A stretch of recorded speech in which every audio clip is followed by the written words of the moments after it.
Au pouvoir depuis 1972, la reine Marguerite II a fait une annonce surprise. La monarque a décidé d'abdiquer pour laisser le trône à son fils, le prince héritier Frédéric. Elle a tenu à remercier ses sujets pour leur soutien immense. Elle était sur le trône depuis la mort de son père, Frédéric IX, en 1972.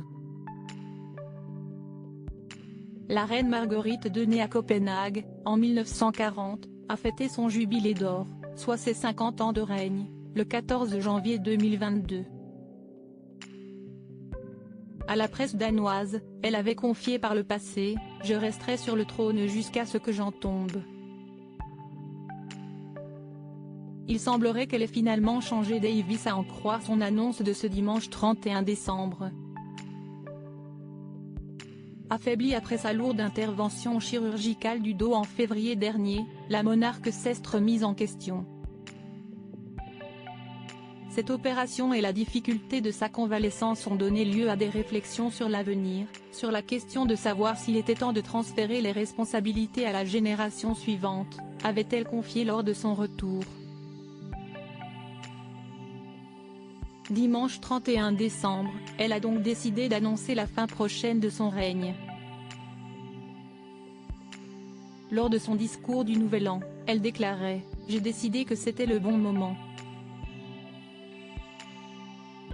Le 14 janvier 2024, 52 ans après avoir succédé à mon père bien-aimé, je quitterai mon poste de reine du Danemark.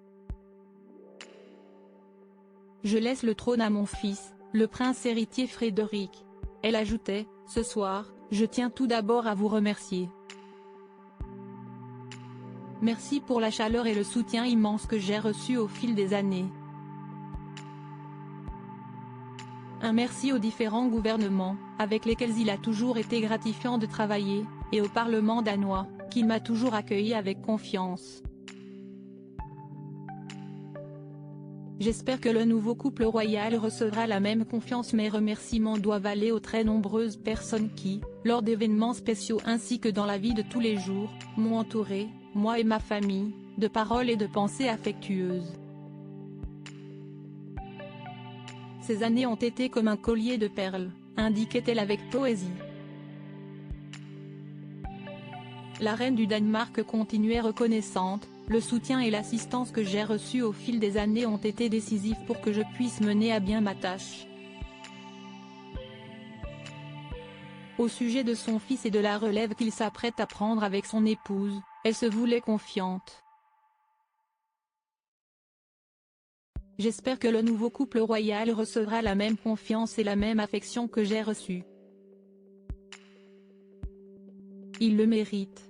Le Danemark le mérite, continuait-elle enthousiaste. Puis de conclure, je terminerai donc mon dernier discours du Nouvel An avec les mots que je dis habituellement, Dieu sauve le Danemark, Dieu vous garde tous. Depuis, Mette Frederiksen, la première ministre, a déclaré dans un communiqué, beaucoup d'entre nous n'ont jamais connu d'autre monarque. La reine Marguerite est l'incarnation même du Danemark et, au fil des ans, elle a mis des mots et des sentiments sur ce que nous sommes en tant que peuple et en tant que nation. Créatrice de costumes et scénographe, la reine polyglotte a également tenté l'expérience de la traduction sous un pseudonyme et en collaboration avec son époux. Ensemble, ils ont notamment traduit, en 1981, Tous les hommes sont mortels, un roman de Simone de Beauvoir. Un retour à ses premières amours serait-il prévu au moment de sa retraite? Affaire à suivre.